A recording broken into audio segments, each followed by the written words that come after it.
"To the happy couple," someone shouted, and I watched my mother-in-law's hand hover over my champagne glass for just a second too long. My heart stopped. I saw her fingers twitch, saw something small drop from her palm into the bubbling liquid. She did it so smoothly, so casually, like she was adjusting a napkin. But I caught it. I saw everything. My name is Tessa, and I just turned 26 years old 3 weeks ago.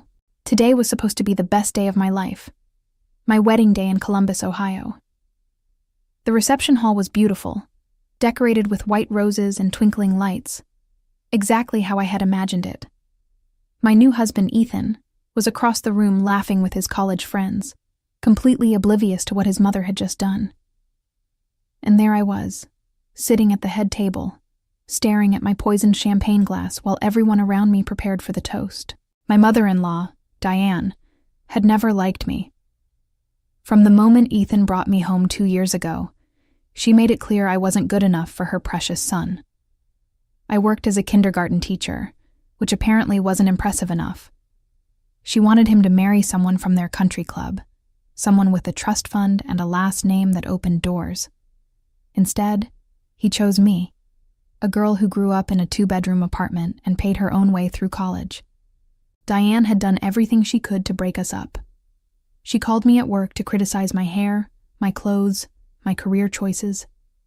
She threw elaborate dinner parties and invited Ethan's ex-girlfriends, seating them right next to him, while I sat at the other end of the table. She even tried to convince Ethan to postpone the wedding 3 times, claiming she needed more time to plan, that we were rushing into things, that we barely knew each other. But Ethan loved me, and I loved him. We got engaged anyway. We set the date anyway. And today, despite all her efforts, we got married anyway. I looked at Diane now, sitting beside me in her overpriced designer dress, a fake smile plastered on her face. She had been unusually quiet during the ceremony, which should have been my first warning sign. Diane was never quiet. She always had something to say, some little comment designed to make me feel small. But today, she had barely spoken to me at all. She just watched me with those cold blue eyes, waiting for something. Now I knew what she had been waiting for. The toast was about to begin. Ethan's best man, Jordan, was standing up with his glass raised, ready to give his speech. Everyone in the room was reaching for their champagne.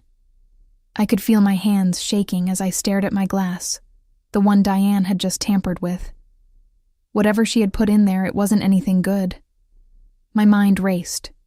Should I say something? Should I call her out right here, in front of everyone?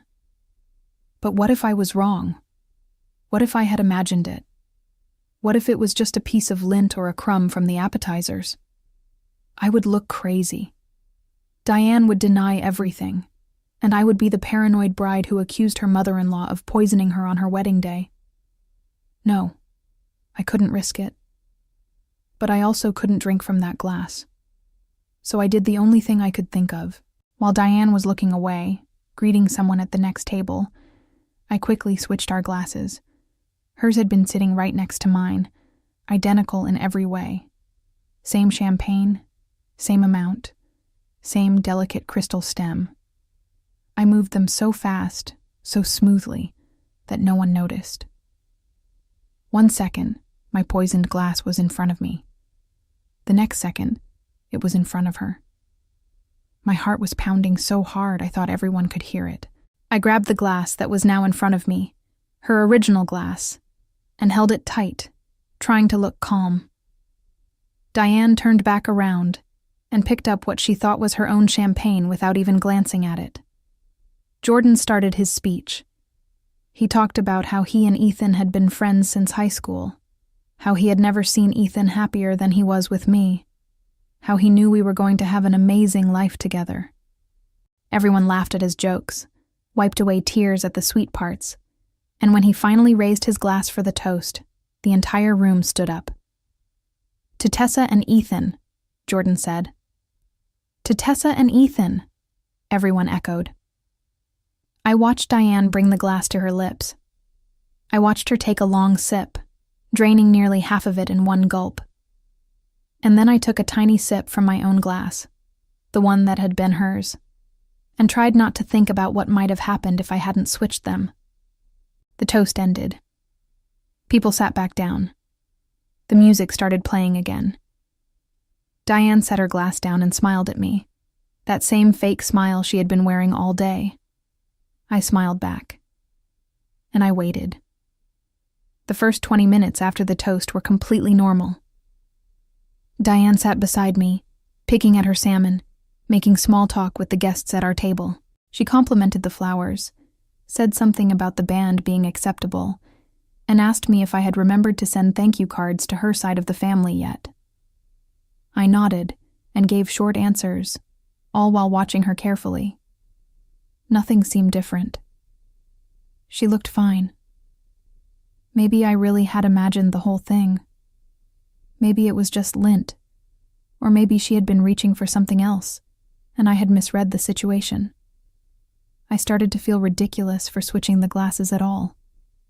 But then, about 30 minutes after the toast, something changed. Diane suddenly stood up from her chair, swaying slightly. Her face was flushed, and she had this strange, glassy look in her eyes. She blinked a few times, like she was trying to focus, and then she giggled. Actually giggled. Diane never giggled. She barely even smiled genuinely. "Diane, are you okay?" I asked, trying to sound concerned. She waved me off. "I am fantastic," she said. Her words slightly slurred. "Absolutely fantastic. Have I told you how beautiful you look today, Tessa? Because you do. You look like a princess, a gorgeous, perfect princess." I froze. Diane had never complimented me before. Not once in 2 years. This was definitely not normal. Ethan came over, noticing his mother's strange behavior. "Mom, are you feeling all right?" "Oh, sweetheart." Diane threw her arms around him, nearly knocking him over. "My beautiful boy, I am so proud of you. And Tessa is wonderful. I love her so much." Ethan and I exchanged confused looks. His mother had spent the last 2 years trying to convince him to dump me, and now she was declaring her love for me in front of the entire reception. "Maybe you should sit down," Ethan suggested gently. But Diane wasn't listening. She was looking around the room with wide eyes, like she was seeing it for the first time. "This music is terrible," she announced loudly. "We need better music, something fun, something we can dance to." Before anyone could stop her, she kicked off her designer heels and started dancing. Right there in the middle of the reception hall, in her expensive dress, she was dancing like she was at a nightclub. She swayed her hips, threw her hands in the air, and started singing along to the band's slow, romantic ballad as if it was a completely different song. The guests stared. Some laughed nervously. Others looked horrified. Ethan tried to guide his mother back to her seat, but she pushed him away playfully. "Dance with me," she insisted. "Come on, everyone. Let's dance." I should have felt bad for her. I should have been concerned. But all I could think about was what she had tried to do to me. Whatever she had put in that champagne, it was clearly some kind of drug. Something to make me act out, embarrass myself, ruin my own wedding. Maybe she thought I would start a fight with Ethan, or say something inappropriate to the guests, or just make a complete fool of myself in front of everyone we knew. Instead, she was the one making a fool of herself. And honestly, I wasn't sorry. Diane's behavior got worse as the minutes passed. She tried to grab the microphone from Jordan to make her own toast, rambling incoherently about how marriage was a beautiful thing, and how she had always known Ethan would find true love someday, even though she had spent 2 years trying to sabotage our relationship. She hugged random guests, complimented strangers on their outfits, and at one point, she tried to take a selfie with the wedding cake. Ethan was mortified. His father, Gregory, who had been mingling with guests, rushed over to try to control the situation. He took Diane by the arm and attempted to lead her outside, but she refused to go. "Why is everyone so serious?" she complained. "This is a wedding. We should be celebrating. We should be having fun." She pulled away from Gregory and stumbled toward the stage where the band was playing. Before anyone could stop her, she climbed up onto the small platform, nearly tripping over her own feet. The band stopped playing, unsure of what to do. Diane grabbed the microphone from the startled lead singer. "Ladies and gentlemen," she announced, her voice echoing through the speakers, "I have something very important to say." The room went completely silent. Everyone was staring at her. I could see people pulling out their phones, recording what was happening. Ethan looked like he wanted to disappear into the floor. "I just want to say," Diane continued, swaying slightly, "that I have not been very nice to my new daughter-in-law. I have been mean. I have been cruel. I have been a complete and total—" She paused, searching for the word. "I have been a witch. No, wait. I have been a—" "Mom!" Ethan shouted, finally snapping out of his shock. He rushed toward the stage. "That's enough." But Diane wasn't done. She started laughing, a wild, uncontrollable laugh that made everyone in the room deeply uncomfortable. And then she started singing. It wasn't just singing, it was a full-on performance. Diane stood on that stage, microphone in hand, and started belting out a Beyoncé song. I recognized it immediately. It was Crazy in Love. She was swaying her hips, attempting dance moves that she had no business attempting in her current state, and singing at the top of her lungs with absolutely no rhythm or pitch. The band looked horrified. The guests looked shocked. And I sat there, champagne glass still in my hand, trying not to laugh. Gregory finally made it to the stage and tried to pull her down, but Diane pushed him away. "I am having my moment," she shouted into the microphone. "This is my moment. Everyone deserves a moment." She kicked off her remaining heel. Apparently she had lost the other one somewhere along the way, and started dancing barefoot on the stage. Her expensive dress was getting dirty from the stage floor, her perfectly styled hair was falling out of its pins, and her makeup was smudged from all the sweating she was doing from her impromptu performance. But the absolute worst part, or best part, depending on how you looked at it, came when she decided the stage wasn't enough. She wanted to be closer to her audience. She wanted to really perform. So she stepped off the stage and headed straight for the cake table. "No," I whispered, watching in disbelief. She wouldn't. But she did. Diane climbed up onto the cake table, still singing, still dancing, her bare feet dangerously close to our beautiful 3-tier wedding cake that had cost more than my first car. The table wobbled under her weight. People gasped. Someone screamed. And then it happened. Diane tried to do some kind of spin move, lost her balance, and her foot went straight into the bottom tier of the cake. White frosting exploded everywhere. She yelped, trying to catch herself, but instead ended up sitting down directly on the middle tier. The entire cake collapsed under her, covering her designer dress in buttercream and fondant. The room erupted into chaos. Some people rushed forward to help. Others backed away, not wanting to get involved. A few were openly laughing now, no longer able to contain themselves. Someone's aunt had her phone out, recording the whole thing. Diane sat there in the ruins of our wedding cake, frosting in her hair, looking around in confusion like she couldn't understand how she had gotten there.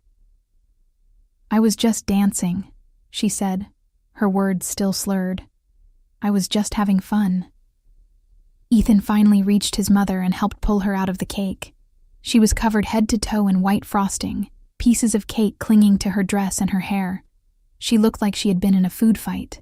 "I think we need to get you home," Gregory said firmly, his face red with embarrassment. "But the party just started," Diane protested, even as her husband and son escorted her toward the exit. "I was just getting warmed up. I have more songs. I know all the words to Single Ladies."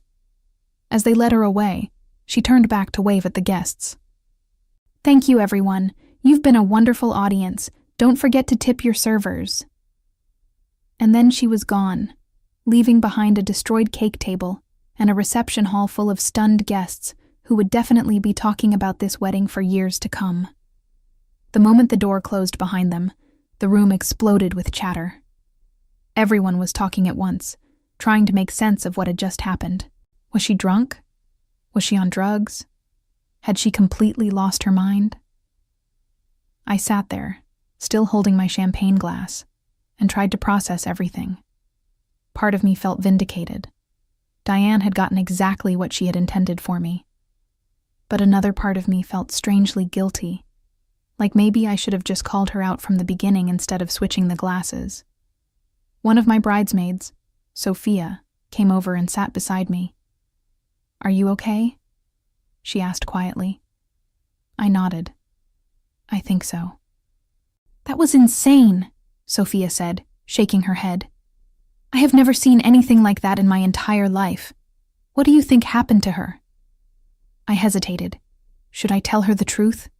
Should I explain what I had seen, what Diane had done, how I had switched our glasses? But before I could answer, Ethan returned. He looked exhausted, embarrassed, and completely overwhelmed. He sat down next to me and put his head in his hands. "I am so sorry," he said. "I have no idea what just happened. My mom has never acted like that before. Something must be wrong with her. Maybe she had an allergic reaction to something. Or maybe she mixed medications. Or—" "Ethan," I interrupted gently. "There's something I need to tell you." He looked up at me, his eyes filled with concern. "What is it?" I took a deep breath. This was it. This was the moment where I had to decide whether to come clean about what I had seen, about what Diane had tried to do, about why she had ended up making a complete fool of herself in front of everyone we knew. The truth would come out eventually. It always did. And when it did, I wanted to make sure I was the one telling it. "Right before the toast," I said slowly, choosing my words carefully, "I saw your mother put something in my champagne glass." Ethan stared at me. "What?" "I saw her drop something into my drink. I don't know what it was, but I switched our glasses before the toast. Whatever she put in there, she ended up drinking it herself." The look on Ethan's face went from confusion to disbelief to horror in the span of about 5 seconds. "Are you saying," he said quietly, "that my mother tried to drug you at our wedding?" I nodded, and everything changed. Ethan didn't say anything for a long moment. He just sat there, staring at me like I had spoken in a foreign language. The reception continued around us, music playing, guests chatting nervously about what they had just witnessed, servers attempting to clean up the cake disaster, but we were in our own bubble of tension. "That's impossible," he finally said. "My mother wouldn't do something like that. She might not be your biggest fan, but she wouldn't actually try to hurt you." I felt my chest tighten. Of course he didn't believe me. Diane was his mother. I was just the girl he had known for 2 years, the one his mother had spent that entire time trying to convince him was wrong for him. "I saw what I saw," I said quietly, trying to keep my voice steady. "She waited until you were across the room, until no one was watching, and she dropped something into my glass. It happened right before the toast." "But you can't be sure," Ethan insisted. "Maybe you saw something fall from the ceiling, or maybe it was just a reflection from the lights, or—" "Ethan." I looked him directly in the eyes. "Do you really think your mother's behavior tonight was normal? Do you think she just randomly decided to climb on stage and sing Beyoncé? Do you think she purposely destroyed our wedding cake for fun?" He opened his mouth to respond, then closed it again. I could see the conflict on his face. He wanted to defend his mother, wanted to believe she was incapable of something so malicious. But he had also just witnessed her acting completely out of character, doing things she would never normally do. "Even if something was in her drink," he said carefully, "that doesn't prove she put it there. Maybe someone else did it as a prank. Maybe it was meant for someone else, and it ended up in her glass by accident." I felt tears prick at my eyes. This was our wedding day. The day we had planned for months. The day we had promised to support each other through everything. And here he was, making excuses for his mother instead of listening to me. I know what I saw, I repeated. And if you don't believe me, then we have a much bigger problem than your mother's behavior. Before Ethan could respond, Sophia appeared beside us again. Sorry to interrupt, she said, glancing between us nervously. But Gregory just called. They're at the hospital with Diane. Apparently she's getting worse instead of better, and the doctors want to run some tests. Ethan stood up immediately. I need to go. Of course, I said, even though my heart was sinking. Go be with your family. He leaned down and kissed my forehead. We'll talk about this later, okay? After we figure out what's wrong with my mom. And then he was gone, leaving me alone at our head table while our wedding reception continued without us. Sophia sat down next to me and took my hand. Do you want to tell me what's really going on? I did. I told her everything. About Diane dropping something in my champagne, about switching the glasses, about how whatever she had intended for me had ended up affecting her instead. Sophia listened without interrupting, her eyes getting wider with each detail. Holy shit, she breathed when I finished. Tessa, that's attempted poisoning. That's a crime. I know, I whispered, but I have no proof. It's just my word against hers, and she's unconscious in a hospital right now while I'm here at my wedding reception. Then we need to get proof, Sophia said firmly. Where's your glass? The one you switched? I looked around our table. Both champagne glasses were still there, mostly empty but not completely drained. That one, I said, pointing to the glass in front of Diane's empty seat. Sophia carefully picked it up by the stem, trying not to smudge any potential fingerprints. We need to save this. If there's anything in here that shouldn't be, the hospital can test for it. But what if I'm wrong? I asked. What if there's nothing in there and I accuse my mother-in-law of trying to drug me on my wedding day for no reason? Then we'll deal with that, Sophia said. But Tessa, you need to protect yourself. If she really did try to hurt you, you can't just let that go. And if she didn't, then the test will prove it, and everyone will know you made an honest mistake. She was right. I knew she was right. But I also knew that testing that glass would change everything. It would turn this into something real, something that couldn't be taken back or explained away.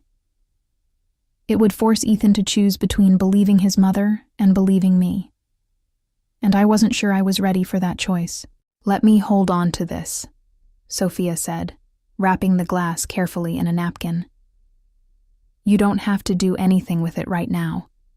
But if things get worse, if Diane tries to turn this around on you somehow, you'll have evidence. I nodded, grateful for her support, even if I wasn't sure what to do with it. The reception continued, but it felt wrong now. Ethan was at the hospital. My mother-in-law had destroyed our cake and humiliated herself in front of everyone. And I was sitting at my wedding reception, suspecting my husband's mother of trying to drug me, with no proof except a glass of champagne that might contain something dangerous. My own mother came over, looking concerned. Sweetheart, are you okay? Do you want to leave? We can end the reception early if you need to. Part of me wanted to say yes. I wanted to go home, take off this wedding dress, and pretend none of this had happened. But another part of me refused to let Diane ruin this day, any more than she already had. This was my wedding. I had worked hard for this, planned every detail, dreamed about this moment for years. I wasn't going to let her take it away from me. No, I said, standing up. We're going to keep celebrating. This is my wedding day, and I'm not letting anyone ruin it. My mother smiled, proud. That's my girl. I spent the next 2 hours dancing with my friends, eating the appetizers we had carefully selected, and trying to enjoy what was left of my reception. People kept asking about Diane, about what had happened, but I just smiled and said she wasn't feeling well. I didn't tell them what I suspected. I didn't tell them what I had seen. Not yet. But around 9 that evening, my phone rang. It was Ethan. "Tessa," he said, his voice tight. "You need to come to the hospital. Now." I arrived at Columbus General Hospital still wearing my wedding dress. Sophia had driven me, refusing to let me go alone, and we walked through the emergency room entrance, getting strange looks from everyone we passed. I probably looked ridiculous, a bride in full makeup and a white gown, rushing through a hospital like I was in some kind of dramatic movie. Ethan met me in the waiting room. His tie was loosened, his jacket was off, and he looked exhausted. "They're running tests," he said, without preamble. "The doctors think she ingested some kind of sedative or tranquilizer, something that affected her inhibitions and motor control." My heart started pounding. This was it. This was the moment where everything I suspected would be confirmed or denied. "They asked if she had been drinking," Ethan continued. "I told them she only had 1 glass of champagne during the toast, but that doesn't explain why she reacted so strongly." I swallowed hard. "Ethan, they want to know if anyone might have put something in her drink," he interrupted. "They're asking if this could have been intentional." The way he said it, the way he looked at me when he said it, made my blood run cold. He wasn't asking me if I knew anything. He was asking me if I had done something. "You think I drugged your mother?" I asked, my voice shaking with anger and hurt. "No," he said quickly. Tessa, you said you switched the glasses. You said you saw her put something in your drink, and then you switched them. So if there was something in that drink, something that made her act like that, then she did it to herself," I finished. "That's exactly what I've been trying to tell you." Gregory appeared in the hallway, looking older than I had ever seen him. "The doctors want to talk to all of us," he said quietly. "They have some questions about what happened tonight."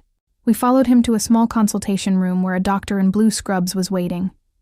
She introduced herself as Dr. Patricia Lewis, and she had the kind of serious expression that meant she wasn't here to deliver good news. "Diane is stable," she began, "but we've identified the substance in her system. It's a prescription sedative called lorazepam, commonly known by the brand name Ativan. It's used to treat anxiety and insomnia, but in high doses or when mixed with alcohol, it can cause severe disorientation, loss of inhibition, and impaired motor function." Gregory frowned. "Diane doesn't take that medication. She's never had a prescription for anything like that." "That's what concerns us," Dr. Lewis said.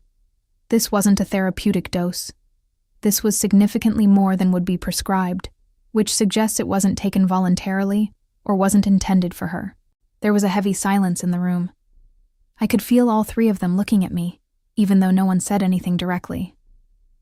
"Earlier tonight," I said, my voice stronger than I expected. "Before the toast at our wedding reception, I saw Diane put something in my champagne glass. I switched our glasses before the toast. Whatever was meant for me, she drank instead." Gregory's face went pale. Ethan looked torn between shock and disbelief. Dr. Lewis pulled out a notepad. "You witnessed her tampering with your drink?" the doctor asked. "Yes," I said. "She was sitting right next to me at the head table. Everyone was getting ready for the toast, and I saw her hand hover over my glass. I saw something drop from her fingers into the champagne. I switched the glasses while she wasn't looking, and then we all drank during the toast." "This is ridiculous," Gregory said, but his voice lacked conviction. "Diane would never do something like that. There has to be another explanation." "Where would she even get medication like that?" Ethan asked, looking at his father. "Does she have access to anything like lorazepam?" Gregory hesitated. It was only for a second, but I caught it. So did Ethan. "Dad?" Ethan pressed. "Your Aunt Beverly," Gregory finally said. "Diane's sister. She was prescribed Ativan after her divorce last year. She was having trouble sleeping, dealing with anxiety. Diane has been helping take care of her, managing her medications. Dr. Lewis made a note. So Diane would have had access to this medication. But that doesn't mean she used it, Gregory insisted. Maybe it fell out of her purse by accident. Maybe she was carrying some for Beverly and didn't realize she had it. Into my champagne glass? I asked, right before the toast. By accident? I saved the glass. Sophia spoke up for the first time. She had been standing quietly by the door, but now she stepped forward and held up the napkin-wrapped champagne flute. This is the glass Diane drank from, the one that was originally Tessa's. If there's any residue of the medication in here, it'll prove what happened. Dr. Lewis took the glass carefully. We'll have the lab test this right away. If there are traces of lorazepam in the glass, and we can confirm it matches what's in Diane's system, that would support your account of what happened. This is insane, Ethan said, running his hands through his hair. Why would my mother try to drug Tessa? What would she possibly gain from that? I could have listed a dozen reasons. I could have reminded him of every cruel comment his mother had made, every attempt to sabotage our relationship, every time she had made it clear she didn't think I was good enough for him. But this wasn't the time. I think we should wait for the test results before we jump to any conclusions, Gregory said stiffly. There could be a perfectly innocent explanation for all of this. But even as he said it, I could see the doubt in his eyes. He was starting to realize that maybe, just maybe, his wife had done something unforgivable. Dr. Lewis excused herself to take the glass to the lab, promising to have preliminary results within an hour. The four of us sat in that small consultation room in awkward silence, nobody quite knowing what to say. My phone buzzed. It was a text from my mother. Are you okay? Do you want me to come to the hospital? I texted back, I'm fine. Stay at the reception. I'll call you later. But I wasn't fine. My wedding day had turned into a nightmare. My husband was sitting across from me looking confused and hurt, unsure whether to believe his wife or defend his mother. My father-in-law was in denial about what his wife had done. And somewhere down the hall, my mother-in-law was lying in a hospital bed, suffering the effects of her own malicious plan. Can I see her? I asked quietly. Can I talk to Diane? Ethan looked surprised. Why would you want to do that? Because I need to hear her say it, I said. I need to hear her explain why she tried to do this to me. Dr. Lewis returned 45 minutes later, and the expression on her face told me everything I needed to know before she even opened her mouth. The preliminary tests on the glass confirm the presence of lorazepam, she said. The concentration suggests that multiple pills were dissolved in the liquid. We're estimating at least 3 to 4 standard doses, which would have been enough to cause significant impairment in anyone who consumed it. The room went silent. Gregory sank into his chair, his face ashen. Ethan stared at the doctor like she had just told him the world was ending. And I felt a strange mix of vindication and sadness wash over me. I had been right. Diane had tried to drug me, but being right didn't feel as satisfying as I thought it would. I want to press charges, I said clearly. What she did was attempted poisoning. That's a crime. Tessa, wait. Ethan started. No, I interrupted. I'm not waiting. Your mother tried to drug me at our wedding reception. She wanted me to humiliate myself in front of everyone we know, probably hoping it would be bad enough that you would leave me. She was willing to risk my health, maybe even my life, just to get rid of me. I'm not going to just let that go. She's my mother, Ethan said, his voice breaking. She's confused right now. She's sick. She's manipulative, I said. And she's been trying to destroy our relationship since the day we met. You know it's true, Ethan. You've seen it. You've just been making excuses for her because you didn't want to believe your own mother could be that cruel. Gregory stood up abruptly. I need some air. He walked out of the room, leaving the 3 of us behind. Dr. Lewis cleared her throat. Diane is awake now if you'd like to speak with her. But I should warn you, she's still somewhat disoriented. The effects of the medication haven't completely worn off yet. I want to see her, I said. Ethan grabbed my hand. Tessa, please, can we just wait until tomorrow, after everyone's had time to process this? I looked at my husband, my brand new husband, who I had married just hours ago, and I saw the pain in his eyes. He wasn't a bad person. He wasn't trying to protect his mother at my expense. He was just caught in the middle of something horrible, trying to figure out how to love both his wife and his mother when they were on opposite sides of an impossible situation. I'll wait, I said quietly. But tomorrow, I'm talking to a lawyer, and I'm going to the police. What she did was wrong, Ethan, and someone needs to hold her accountable for it.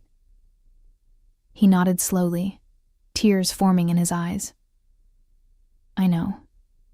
We left the hospital around midnight. Sophia drove me back to the hotel where Ethan and I were supposed to spend our wedding night. Instead of the romantic evening we had planned, we sat on opposite sides of the hotel bed, still in our wedding clothes, not touching. I'm sorry, Ethan finally said. I should have believed you from the start. I should have trusted you instead of defending her. Why didn't you? I asked. It wasn't accusatory. I genuinely wanted to understand. He was quiet for a long moment. Because if I admitted that my mother was capable of something like that, then I'd have to admit that she's not the person I thought she was. I'd have to accept that she's been hurting you, hurting us, and I let it happen. I'd have to face the fact that I chose her feelings over yours more times than I can count. You did, I agreed. You did choose her over me. Multiple times. I know.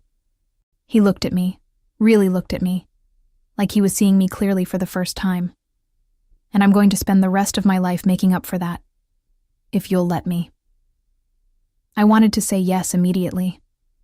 I wanted to forgive him and move forward and pretend none of this had happened. But I couldn't. Not yet. I need time, I said. I need to figure out if I can trust you again.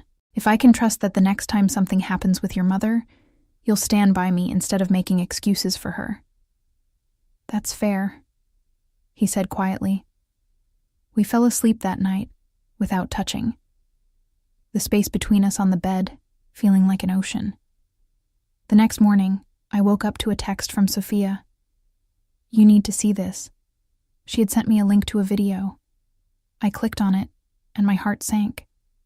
It was footage from our wedding reception, the moment Diane climbed onto the cake table, singing and dancing before falling into our wedding cake. Someone had recorded the whole thing and posted it online, and it was already going viral. The caption read, "Mother-in-law from hell ruins wedding reception." There were thousands of comments. Some people thought it was hilarious. Others felt bad for Diane, assuming she must have been drunk or having some kind of breakdown. A few people recognized her, tagging her full name and the country club she belonged to. The video had been shared hundreds of times. I showed Ethan. His face went even paler than it had been the night before. This is going to destroy her reputation, he said. The country club, her charity work, all of it. Good, I said flatly. She tried to destroy mine. But then I got another text, this time from an unknown number. You did this on purpose. You switched the glasses knowing what would happen. You wanted to humiliate me. You will pay for this. It was from Diane. She was awake. She knew what had happened. And instead of apologizing or showing even a shred of remorse, she was threatening me. I showed Ethan the text. Do you see now? I asked. Do you see what kind of person your mother really is? He read the message 3 times, his jaw clenched tighter with each reading. Then he picked up his phone and called his father. Dad, he said when Gregory answered, we need to talk about Mom, and about what's going to happen next. What happened next was exactly what Diane had feared most. By that afternoon, the video had been seen by everyone in their social circle. The country club where Diane had been a member for 20 years started receiving calls from embarrassed members. Her charity foundation held an emergency board meeting, and the local news picked up the story, not because of the viral video, but because someone had leaked information about the hospital visit and the lorazepam in her system. The headline read, "Prominent Columbus socialite hospitalized after allegedly drugging own daughter-in-law at wedding." Diane's carefully constructed image was crumbling, and there was nothing she could do to stop it. The more she tried to deny it, the more evidence came out. The lab confirmed the lorazepam in the champagne glass. Security footage from the reception showed her hand hovering over my glass. And her own sister Beverly confirmed that several pills were missing from her prescription bottle after Diane had visited her the day before the wedding. But the worst blow came from an unexpected source. Gregory, who had always defended his wife, who had always made excuses for her behavior, finally had enough. He hired a lawyer, not to protect Diane, but to protect himself. He filed for separation, claiming he had been unaware of the extent of his wife's manipulation and cruelty, and he wanted to distance himself from her actions. Diane was alone, publicly humiliated, facing criminal charges, and abandoned by almost everyone who had once been in her corner. And my marriage to Ethan was hanging by a thread. 3 days after our wedding, I sat in a lawyer's office in downtown Columbus, still processing everything that had happened. The lawyer, a sharp woman named Patricia, who specialized in criminal cases, listened carefully as I recounted the entire story. She took notes, asked clarifying questions, and by the end of our meeting, she looked both impressed and concerned. "You have a strong case," Patricia said. "The physical evidence is solid. The lab results, the security footage, the witness statements. Diane's own text message threatening you after the incident doesn't help her either. That shows intent and a lack of remorse." "What happens now?" I asked. "We file a police report formally charging her with attempted poisoning and assault. Given the evidence, the prosecutor's office will almost certainly pursue charges. She'll be arrested, arraigned, and depending on how she pleads, this could go to trial." The word trial made my stomach twist. I imagined sitting in a courtroom, having to relive that night over and over, watching Ethan torn between supporting me and grieving the loss of his mother's freedom. But I also knew I couldn't back down now. What Diane had done was criminal, and she needed to face consequences. "Do it," I said. "File the report." Patricia nodded. "I'll get started on this today. Be prepared for things to get ugly. Diane will likely try to discredit you, claim you switched the glasses to frame her, or argue that you're doing this for attention or money. People like her don't go down quietly." She was right. By the time I left Patricia's office, Diane had already posted on social media, something she rarely did, but desperate times called for desperate measures. Her post was carefully crafted to paint herself as the victim. "I am heartbroken by the false accusations being made against me. I suffered a severe medical reaction at my son's wedding, and instead of receiving compassion, I am being vilified by someone who has never accepted me as family. I pray that the truth will come out, and justice will prevail." The post had dozens of comments within minutes. Some people supported her, expressing sympathy and outrage on her behalf. Others questioned her story, especially after the viral video had shown the world exactly how she had behaved. The comments section became a battlefield between people who believed her and people who believed me. I didn't respond. Patricia had advised me not to engage on social media at all, to let the evidence speak for itself. But it was hard watching people I barely knew. Friends of Diane's from the country club, women she volunteered with at charity events, defend her and attack me without knowing the full story. Ethan was caught in the middle of all of it. His phone rang constantly with calls from relatives demanding to know what was really going on. His father called him every few hours, alternating between anger at Diane and guilt about abandoning her. And through it all, Ethan had to figure out where he stood, with his mother or with his wife. We were staying in a hotel while we figured things out. Our apartment didn't feel safe anymore, not after Diane's threatening text message. Ethan suggested we go to his father's house, but I refused. I wasn't going to hide or act like I had done something wrong. On the fourth day, Diane was arrested. The news spread quickly through social media and local news outlets.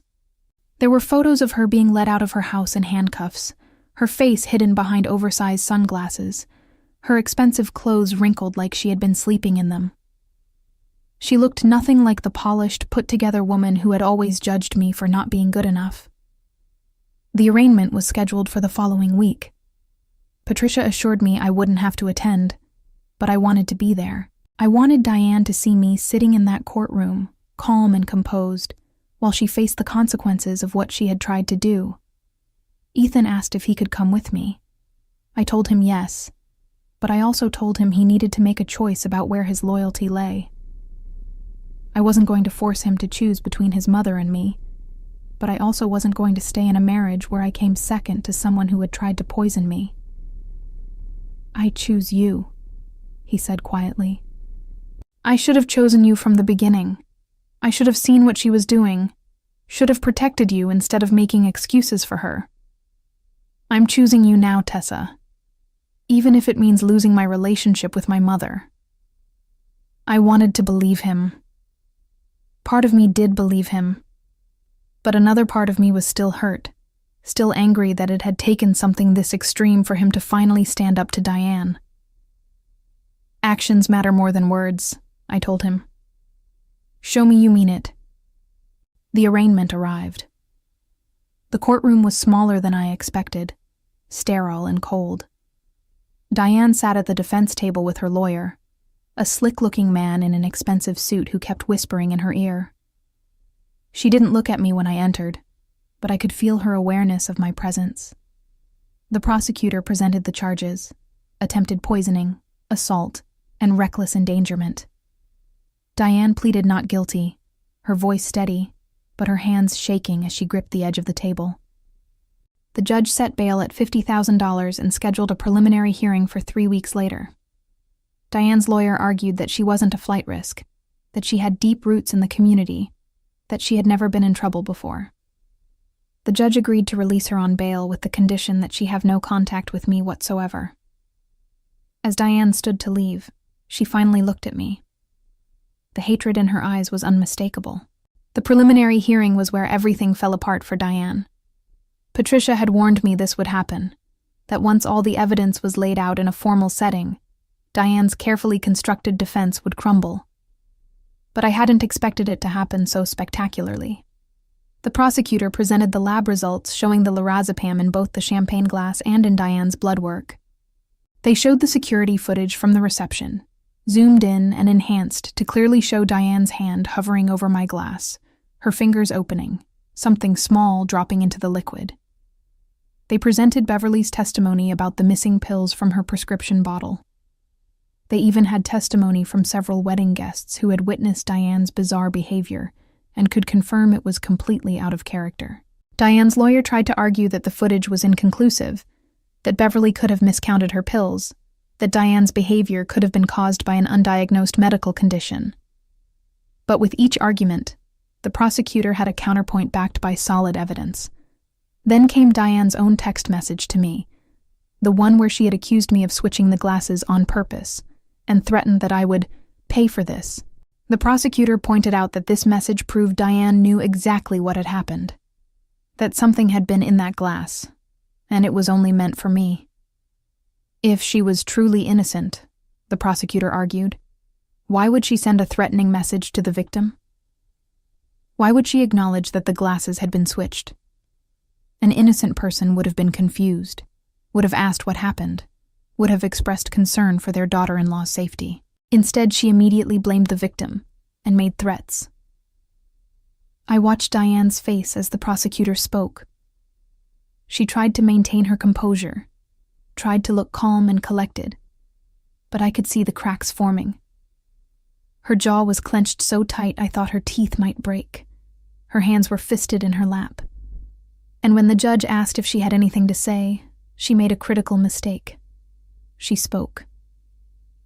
"That girl has ruined my life," Diane said, her voice shaking with rage. "She came into my family and poisoned my son against me. She turned my husband against me. She orchestrated this entire thing to humiliate me and destroy my reputation. Yes, I sent her that message because she deserved to know what she had done. She switched those glasses knowing full well what would happen. She wanted me to suffer." Her lawyer tried to stop her, putting a hand on her arm and whispering urgently. But Diane shook him off. "I have spent 30 years building my reputation in this community," she continued. "I have raised a son, supported countless charities, contributed to this city in ways that girl could never understand. And now I'm supposed to sit here and be accused of attempted poisoning because she decided to play a cruel trick at her own wedding." "Mrs. Williams," the judge said sternly, "I would advise you to stop talking." But Diane was beyond listening. 2 years of hatred, of resentment, of watching her perfect plans fall apart, all came pouring out in that courtroom. "She was never good enough for Ethan," Diane said. "Never. A kindergarten teacher with no family connections, no breeding, no class. I tried everything to make him see reason, to show him he could do better, but he was blinded by her. And now look what she's done. She's destroyed our family." The courtroom was silent. Even her own lawyer looked horrified. The judge let her finish, let her dig her own grave with every word. Then he spoke, his voice cold and measured. "Mrs. Williams, based on the evidence presented today and your own statements just now, I am ordering you bound over for trial. Furthermore, I am increasing your bail to $100,000 and mandating that you wear an ankle monitor until trial. You are to have absolutely no contact with the victim or any members of her family. Do you understand?" Diane's face went white. "Your Honor, do you understand?" the judge repeated. "Yes," she whispered. As the bailiff led her out of the courtroom, Diane looked back at me one last time. The hatred was still there, but now it was mixed with something else. Fear. She was finally realizing that this wasn't going away, that she couldn't talk her way out of it, or buy her way out of it, or manipulate her way out of it. She was going to face real consequences for what she had done. Outside the courthouse, reporters were waiting. Patricia had warned me they would be, and she had coached me on what to say. I stood on the courthouse steps, Ethan beside me, and made a brief statement. "I'm grateful that the justice system is taking this matter seriously," I said. "What happened at my wedding was not a mistake or an accident. It was a deliberate attempt to harm me, and I'm thankful that the evidence has proven that. I hope this sends a message that this kind of behavior is unacceptable, regardless of who you are or what your status in the community might be." The reporters shouted questions, but Patricia guided me away before I could answer any of them. As we walked to the car, I saw a familiar face in the crowd. Gregory, Ethan's father, standing at a distance. He caught my eye and nodded once, a gesture that seemed to say he believed me, that he was sorry, that he wished things had been different. It was the closest thing to an apology I would probably ever get from him. The trial took place 8 weeks after our wedding. 8 weeks of living in limbo, of watching Diane's world collapse while trying to build a new life with Ethan. 8 weeks of therapy sessions, of difficult conversations, of figuring out if our marriage could survive what his mother had done. Ethan proved himself in those 8 weeks. He testified at the trial, confirming that his mother had access to his aunt's medication and admitting that she had always been hostile toward me. He sat beside me in court every single day, holding my hand when the prosecution showed the security footage again, when they played recordings of Diane's voicemails to Ethan, where she said terrible things about me, when Beverly testified about how Diane had asked specific questions about the effects of lorazepam weeks before our wedding. The jury deliberated for less than 3 hours. They found Diane guilty on all counts: attempted poisoning, assault, and reckless endangerment. When the verdict was read, Diane didn't react. She just sat there, staring straight ahead, like she couldn't believe this was really happening to her. Her lawyer requested leniency during sentencing, arguing that she had no prior criminal record, that she had contributed significantly to the community, that she was unlikely to reoffend.